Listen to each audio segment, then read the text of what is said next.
Hey there guys, I'm Crowe, the traveling scientist, here on the beach in Vancouver Island. I hope that's not too loud for you, but I really just wanted to film a video here. So today I want to teach you all about the gut, teach some really interesting facts, because there's a lot of credit for the brain, controls everything we do, and our heart, keeps us going. But the gut plays such a crucial role in how we live our everyday lives.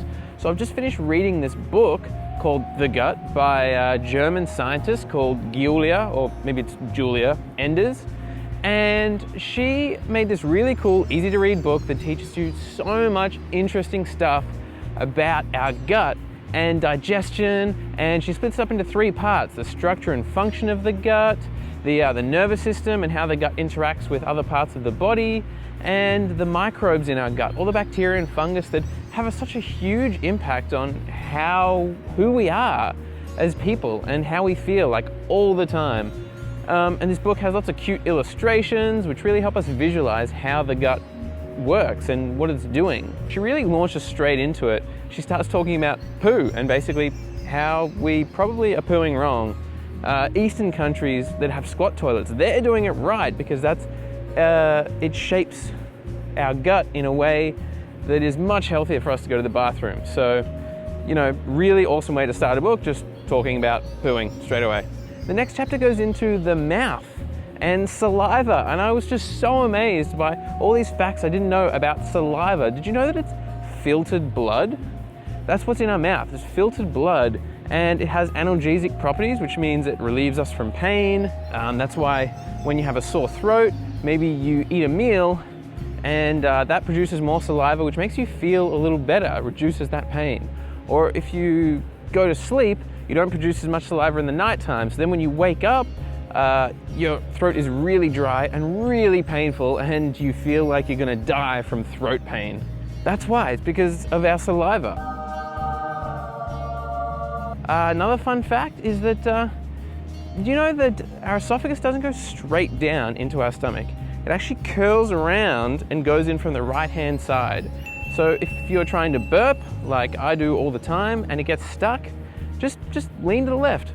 Just lean a bit to the left or lie on your left-hand side, then all the gas can go straight up the right-hand side escape and get out. So, don't judge us. We burp a lot as human beings. Well, some of us do.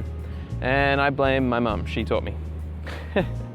Another fun fact that I learned is the appendix. Do you know what the appendix does? Ooh. You would if you'd read this book. Basically, it's a storage place for really good microbes. When you have diarrhea, you get food poisoning, you lose a lot of your gut microbes. The appendix can repopulate your large intestine, which basically makes you healthy again. And if you don't have an appendix and then you get diarrhea, you're probably gonna have a bad gut for a little while. So sorry about that. But yeah, thought the appendix did nothing? Well, it actually does do something. When you feel stressed or anxious and you don't get very hungry, that's because those feelings can actually reduce the ability of our stomach to stretch. And so if our stomach's not stretching, then we don't feel hungry, we don't feel like eating. So that explains why we don't want to eat when we're feeling a bit upset. Also, when you get a little bit nervous and you need to go to the bathroom all of a sudden. What? These upset, nervous sort of feelings also stimulate the large intestine, which makes you need to go to the bathroom and when you need to do a nervous poop. It happens to all of us. Wow. Did you know, right, that fat doesn't get digested in the small intestine? Yeah, fat goes straight through the bloodstream to your heart. So, freaky, right?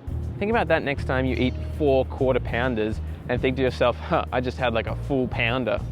Yeah, all that fat goes straight to your heart through your bloodstream, and that's not very good, so don't freak out, but We're all gonna die! Ah! Oh, run! This book also explained 2 really interesting sounds your stomach makes. I want to explain for you. When you listen to somebody's stomach, maybe your partner, or maybe you can listen to your own stomach somehow, you hear that sort of gurgling sound? That sound is basically your stomach throwing food around and helping digest it. So your stomach sort of goes, and like plops the food over, rolls it around, and really maximizing digestion. That's what that gurgling sound is. Whoa. And if you haven't eaten in a little while and you start to hear some rumbling, you might think that's hunger. That's actually your small intestine cleaning itself. So the small intestine has a housekeeper which pushes through and cleans out the small intestine if you haven't eaten for a while. And that's what that rumbling sound is. If you don't hear that rumbling sound, it probably means that you're not taking long enough breaks between your meals, and your small intestine doesn't get a chance to clean itself. Overall, really interesting. If you read this book, you'll learn about crazy things like how cholesterol can actually be good for you. You can learn about the difference between probiotics and prebiotics and antibiotics. You can learn how to avoid food poisoning, how to deal with constipation.